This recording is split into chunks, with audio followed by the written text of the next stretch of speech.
네, 한 주간의 교계의 뉴스 중에서 가장 핫한 이슈를 골라서 깊숙이 파고들어서 집중보다는 이슈앤 포커스.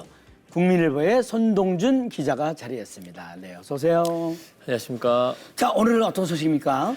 네, 오늘 두 가지 소식 준비해봤는데요. 네. 하나는 자립준비 청년들이 직접 운영하며 사회로 나가는 훈련을 하는 식당 이야기고요. 네. 다른 하나는 가족 범위가 점점 줄어들고 있다는 이야기 준비해봤습니다. 네, 그렇군요. 첫 번째 뉴스부터 듣겠습니다. 네, 경기도 의정부에 최근 따뜻한 밥상, 줄여서 따밥 22호점이 문을 열었습니다. 네. 이곳은 조금 특별한 곳인데요. 보호시설을 떠난 자립준비 청년들이 직접 운영에 참여하는 첫 따밥 식당이기 때문입니다. 네네. 따밥이 재밌네요. 따뜻한 밥입니까? 설명 부탁합니다. 네, 따밥은 2020년 서울 연신내에서 처음 시작됐습니다. 김치찌개 한 그릇을 3,000원에 파는 누구나 부담 없이 한 끼를 먹을 수 있게 한다는 취지로 전국 20여 곳으로 퍼진 식당입니다. 네네. 주로 목사님들이 운영을 하시는데 계속 늘어나면서 현재는 따밥 운동으로 확산하고 있습니다. 네네. 이 따밥 운동이 참 의미가 있는데 의정부점은 그 자립준비 청소년이 운영한다는 운영에 참여한다는 점에서 다른 지점과는 성격이 조금 다르군요. 네. 네, 단순히 밥을 내는 게 아니라 청년들의 훈련 장소로 사용되고 있습니다. 주문받기나 서빙, 계산, 조리까지 전 과정을 경험하면서 사회생활에 필요한 기본 기술을 익히고 있습니다. 네네. 식당을 운영하는 곳은 10대지기라는 단체입니다. 10대지기는 지난 25년간 경기 북부에서 쉼터와 그룹홈을 운영해온 기관인데요. 네. 그동안 1만 명 넘는 청소년이 이곳을 지나갔습니다. 문제는 만 24세가 되면 정부 지원이 끊긴다는 건데요. 네. 시설을 나온 뒤 너무 쉽게 무너지는 청년들을 보면서 10대지기는 청년들이 사회로 나가는 디딤판이 필요하다고 판단했습니다. 네. 이 자립준비 청소년들이 정말 자립을 하려면 운영도 잘 돼야 할 것 같은데 어떻게 운영은 어떻습니까? 네, 사실 매출만 보면 운영은 쉽지 않습니다. 밥값이 네네. 워낙 싸다 보니까 네. 적당히 팔리는 날도 하루 평균 15에서 20만 원 정도의 수입을 올린다고 합니다. 네. 이 정도로는 월세와 인건비를 충당하는 것도 사실 버거운 상황인데요. 그럼에도 10대지기 대표 박현동 목사는 장부에 남는 건 숫자가 아니라 청년이 쌓는 하루치 경험이라고 강조했습니다. 네, 그래요. 그 매출보다 청년이 쌓는 그 하루치 경험이라는 말이 정말 이렇게 가슴 따뜻하게 와닿는데요. 따밥의 그 따밥 의정부점을 개점하려면 시드머니가 좀 필요했을 텐데 어떻습니까? 10대 지기 목사님께서 직접 마련하신 건가요? 네, 목사님은 작년부터 생일 모금으로 시드머니를 마련했습니다. 네. 지인들에게 연락을 보내서 나한테 밥 한 끼 사주는 대신 10,000원만 보내달라고 이렇게 요청을 한 겁니다. 2년 동안 427명이 참여해서 약 2,500만 원이 모였는데요. 네. 이 돈으로 보증금도 내고 인테리어도 하고 네. 각종 집기도 구매했다고 합니다. 네네, 그렇군요. 네. 이 따밥 의정부점은 그 많은 사람의 그 사랑이 모여서 이렇게 시작됐다고 할 수 있겠네요. 그런데 김치찌개 가격이 워낙 싸서 주변 식당들이 좀 경계할 법도 하네요. 네, 맞습니다. 의정부 따밥은 지역과의 상생도 고려하고 있는데요. 네.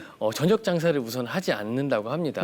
그리고 홍보 전단도 돌리지 않습니다. 네. 주변 상인들과 경쟁하기보다 찾아오는 손님들에게 정성껏 환대한다는 원칙을 세운 겁니다. 네네. 따밥 22호점은 값싼 식당이 아니라 청년들이 실패와 연습을 통해 자신감을 얻는 디딤판이 되고 있습니다. 네, 그렇군요. 네. 3,000원짜리 김치찌개 한 그릇이 단순한 식사가 아니라 청년들이 그 사회에 진출할 수 있는 귀한 훈련장이 되고 있네요. 앞으로도 이런 훈련장들이 많아지기를 기대해 봅니다.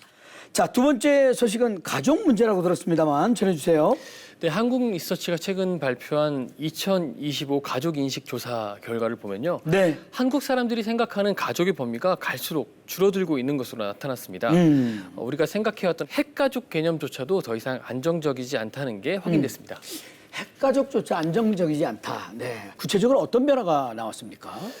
자녀와 배우자, 부모를 가족으로 꼽은 비율은 82% 안팎으로 여전히 높았는데요. 네. 하지만 지난해와 비교해 가족이라고 느끼는 범위가 전반적으로 줄어들었습니다.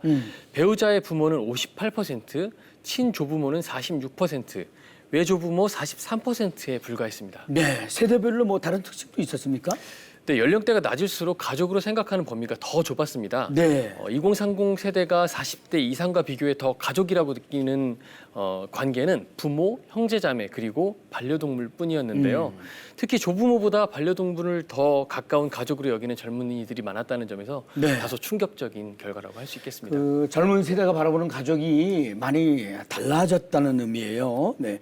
전문가들은 이 결과를 어떻게 생각하는지도 궁금하네요. 근데 조사를 진행한 한국 리서치 이동환 팀장은 2022년 이후 가족의 개념이 혈연 중심에서 네. 정서적 유대 중심으로 빠르게 재편되고 있다고 했는데요. 이런 추세가 일시적일지 또 가속화할지는 더 지켜봐야 한다고 말했습니다. 네. 가족 개념의 정서적 유대를 중시하는 것이 이해가 되는 측면이 있는데요. 교회는 이런 현실에 어떻게 대응하고 있습니까? 네, 서울 여의도 침례교회는 아버지, 어머니, 부부 그리고 신혼부부를 위한 훈련 가정을 두루 운영을 하고 있습니다. 네. 또 경기도 하남교회는 12주 가정의 상담 아카데미를 진행하고 있는데요. 부부관계, 부모와 자녀 애착, 가족 치료를 다루고 있습니다. 부산 수영로 교회는 교회에서 가정 예배라는 프로그램을 통해서 교회에 모여 실제로 가정 예배를 드려보는 훈련을 2년간 진행했다고 합니다. 네. 결국은 교회가 무너져가는 그 가정의 울타리를 다시 세우려고 열심히 노력을 하고 있는 거네요. 맞습니다. 교회는 가정 예배, 부모 교육, 상담 프로그램을 통해 가정의 기초를 튼튼히 세우고 있는데요. 네. 청년들의 밥상부터 가정의 예배까지 결국 교회가 하고 있는 건 삶의 가장 기본적인 자리를 지켜내려는 노력이라고 할 수 있겠습니다. 네. 아유, 오늘도 뭐 송 기자가 가져온 두 가지 소식도 어떻게 보면 한 가지로 이렇게 연결되는 것 같습니다. 네, 맞습니다. 청년들의 자립을 돕는 식당 그리고 무너져가는 가정을 붙드는 가정사역 결국 둘 다 돌봄이라는 메시지로 이어지는 것 같습니다. 네네. 돌봄에 대해서 깊은 생각을 하게 해준 손 기자. 오늘도 좋은 소식 대단히 감사합니다. 고맙습니다. 자, 이어지는 단신 뉴스 보시겠습니다.